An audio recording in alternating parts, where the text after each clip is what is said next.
St. Martin, the Dutch Caribbean. Anytime you combine European culture with island flair, you know you're going to find something special. Make no mistake, this is tropical, tantric, and transcends all the limits of what you expect in a vacation. This is St. Martin. We are here.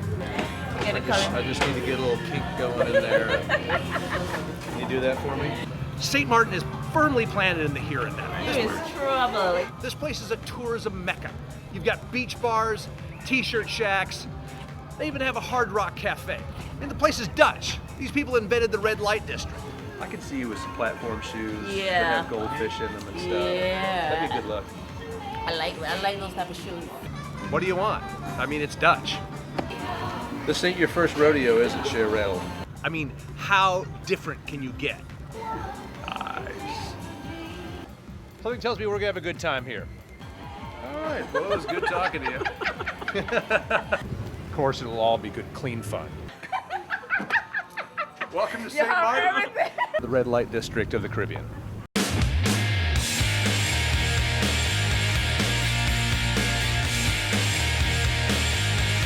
My name is Nick Lucy. I'm a diver, and I travel the globe in search of marine encounters, adventure, and a cold beverage. Join me as we go into the drink.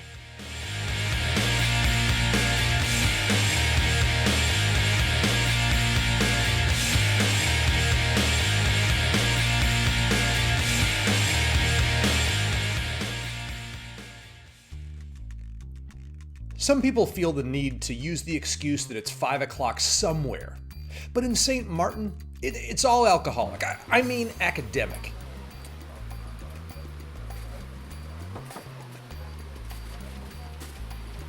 You're a man of very few words.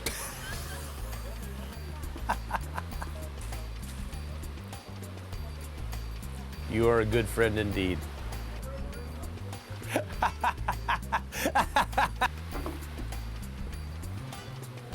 You know, I tried so hard, man. I don't know. You're a stud, man. A stud. Cargo shorts.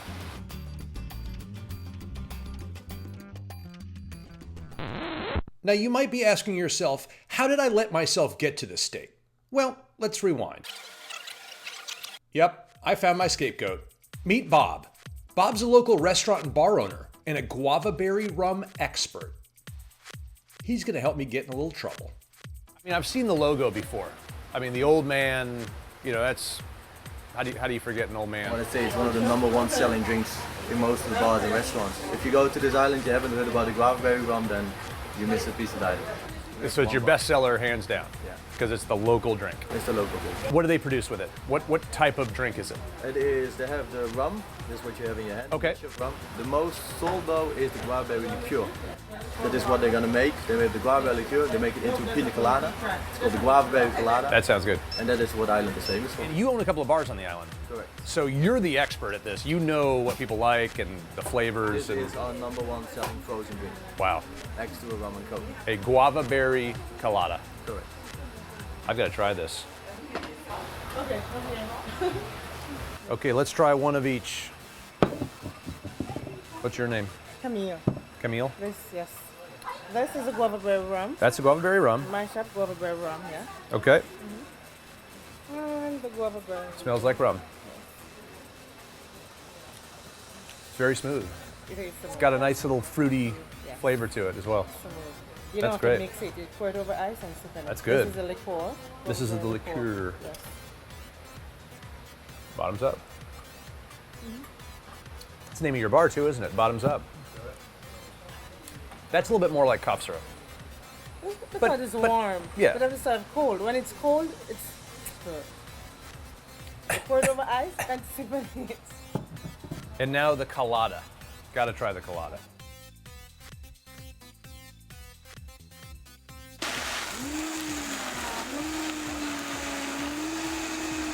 Now this is a professional at work. Do you see how close she brought that to the top? I mean, most people would it would send drink flying everywhere. But you're like the drink whisperer. Cheers.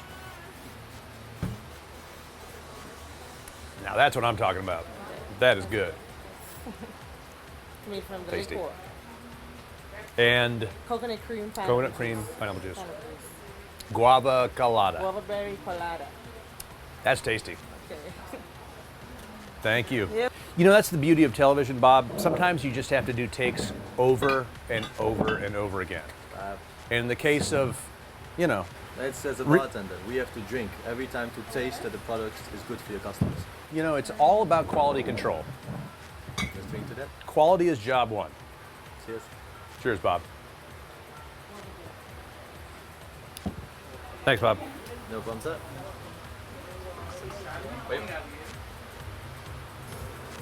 Camille, you overserved me, and I love you for it. Okay. Thank you. Is this the part where we kiss?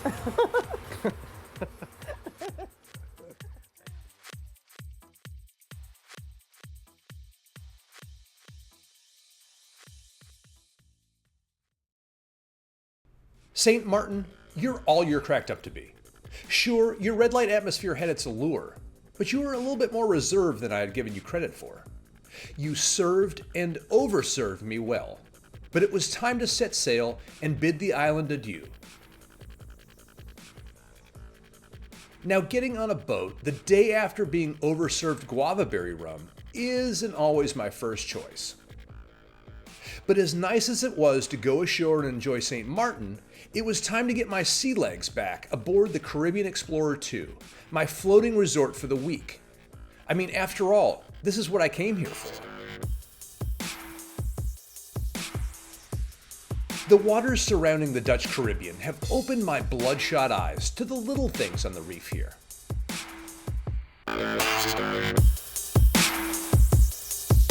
Stingrays that sweep across the ocean floor like Roombas.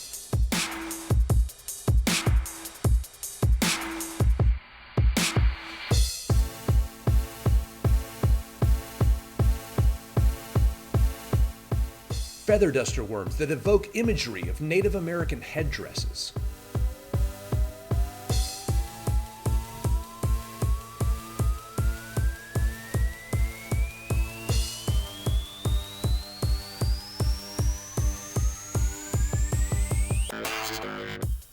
Squat anemone shrimp that are impervious to the sting of anemones. Polka-dotted red hinds. Jawfish that actually incubate their eggs in their mouths. Peacock flounder that start their lives swimming upright and morph into flattened bottom dwellers. Long-nosed batfish that are so damn ugly, they're kinda cute, if you're into that sort of thing. They're such bad swimmers that they use their pectoral and pelvic fins like hands and feet to crawl across the seafloor. And they use antenna-like appendage in its nose to attract prey. Octopus, they're cephalopods, which literally means head feet, and are among the smartest invertebrates on the planet.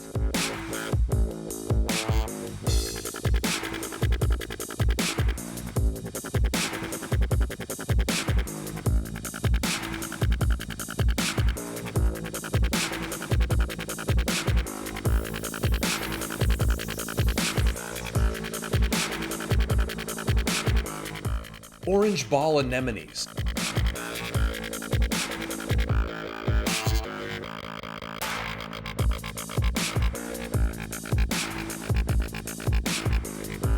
Sheepish, cantankerous crabs. And queen conch that taste much better fried than they look. You know, sometimes reality is stranger than fiction, and these critters, as hard as it seems, are really real. Our next stop on this magical mystery tour is an unknown spot a couple dozen miles off of Saba. Everybody on the boat is tickled pink to be on our way to a remote new area for some pristine diving. As the sun sets that evening en route, the captain calls me to the wheelhouse to let me know about his secret plan for us.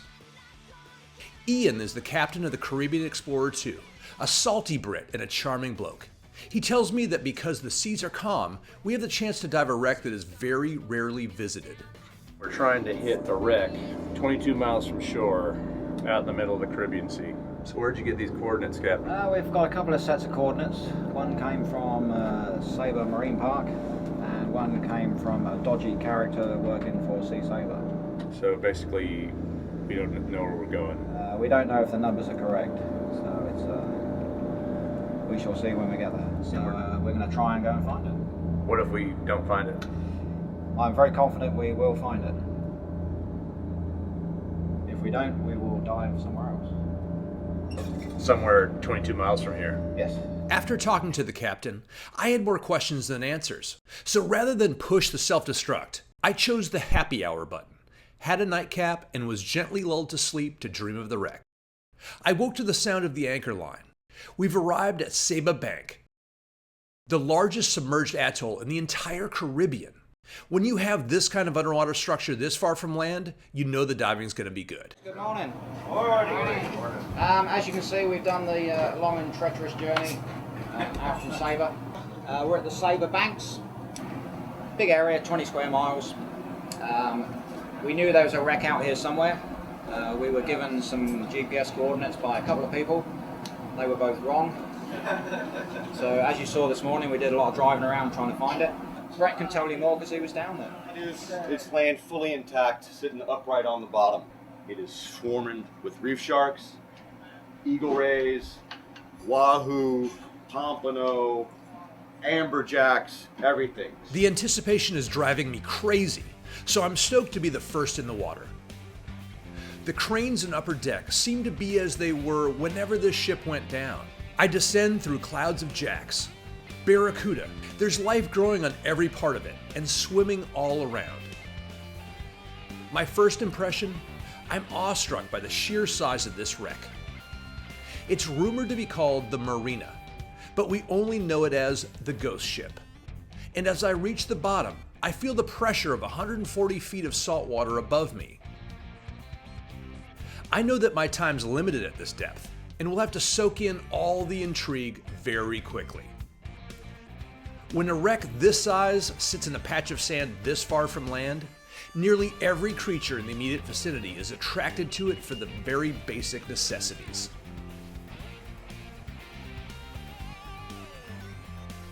Now, seeing lots of big critters always makes for a great dive. Sharks, barracuda, and turtles make a shelter from the sweeping currents out of this vast structure lost at sea.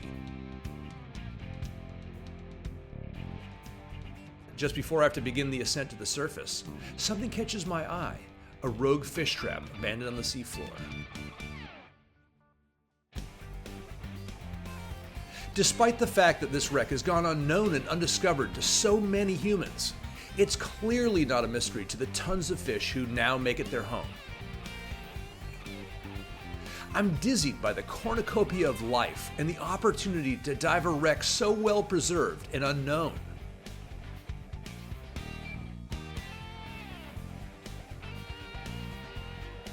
We are only one of 2 known film crews to have ever filmed this wreck, and I feel like shouting from the crow's nest, "Ahoy ye landlubbers! This be real adventure! Strap on ye tank and join I as I save the fun and plunge into the drink."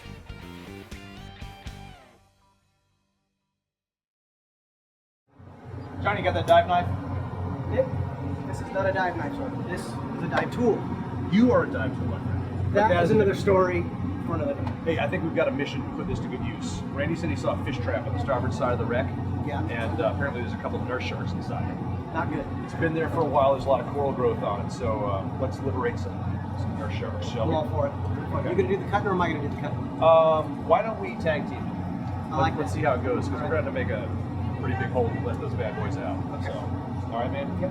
Sounds good. Cool. Let's do it. Thanks for my dive tool.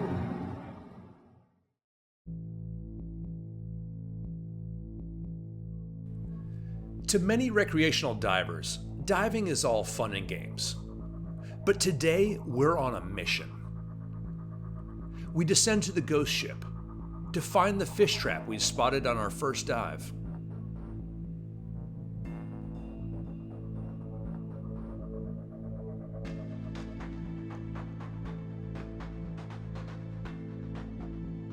We finally reach it, and it's overgrowing with life outside and filled with life inside. We find 2 captive nurse sharks.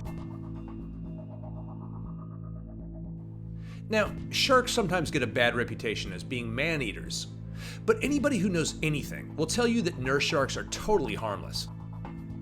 We risk going into decompression, meaning we need to allow ourselves much more time than usual to ascend to the surface. And we can't bear the thought of letting these fellows be cooped up in this abandoned fish trap forever.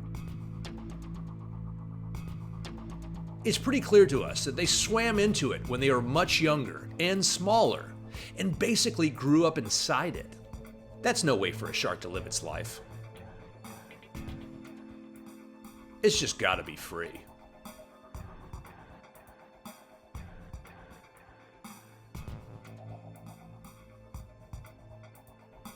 And as they emerge from captivity, we bask in the satisfaction of knowing that we've done our good deed for the day. Mission accomplished. Moments like that, you know, the whole reason we started diving. You know, it's just common sense. You know, you see a trap like that, 22 miles from shore. There's no boats out here. That thing's just sitting down there. They will. But you can't bring 2 nurse sharks back to life. There's already enough of them gone. That was a good dive. Yep. I'd say that was one of my proudest dives yet. Good job.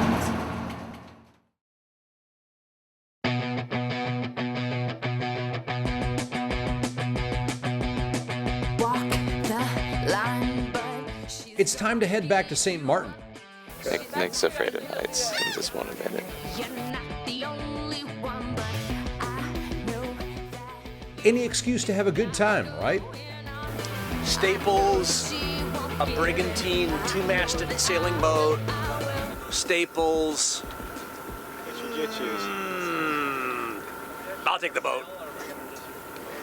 Would you? Yep.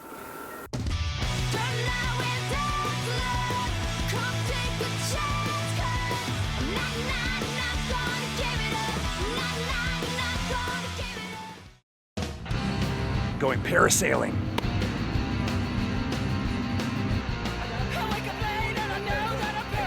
Want to go parasailing? Parasailing, we're just the people for you. Awesome. How high would you like to fly? How high do I want to go? Oh, the question. 800 feet would be great. 800 feet, that's the good one. That's with the water touch and the free fall. I just need you to sign your life away here. Okay.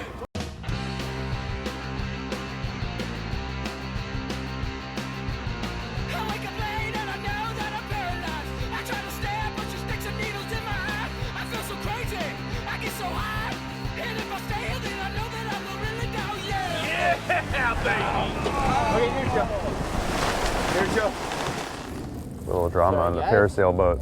Having a little trouble getting it up, gentlemen? Some days we can't get it up at all. It's like flying a kite, right? It's way easier than flying a kite, man. Yeah, we're on it. Right in there. Go, babe. Go get it. Go get it. In it to win it. Go, Matt. Go, Matt. Go, man. Yes. Yes. And they finally get it up.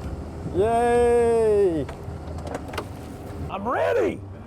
Yeah. What do I do? Have a seat right in the middle there, Nick. Right underneath the bar. Right here? Down. Sit down? Yeah. All right.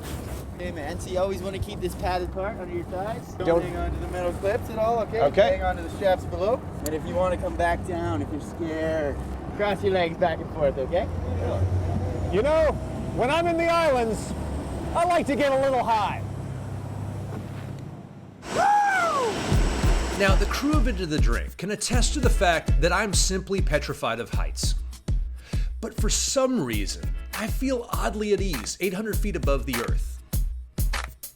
I'm sure being tethered to a parachute has something to do with it. Now, St. Martin is quaint and all from sea level, but at this altitude, it's downright spectacular. And I get my feet wet. Nice little bonus on this hot summer day. From the deep blue sea to the wild blue yonder, I'm having a blast. And a little altitude always helps change your attitude. Phil, you popped my cherry, buddy. That was awesome. Glad you enjoyed it, man. If you need to get high in St. Martin, this is your man. So is Smathers. I was Glad you so enjoyed it. high! Yeah! From the deepest depths to the highest altitudes, I've gone from one extreme to the other in the Dutch Caribbean. I've had my ups and downs. I've tasted a little debauchery. I've seen some creatures that look like they swam right out of my scariest nightmares. I found an eerie wreck that so many never even knew existed, let alone dived on, and did my part to let a couple sharks imprisoned by forgotten cages live another day. These are the memories that will last a lifetime.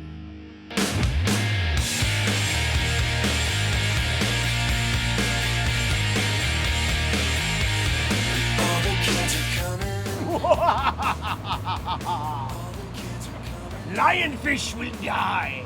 Sharks go free.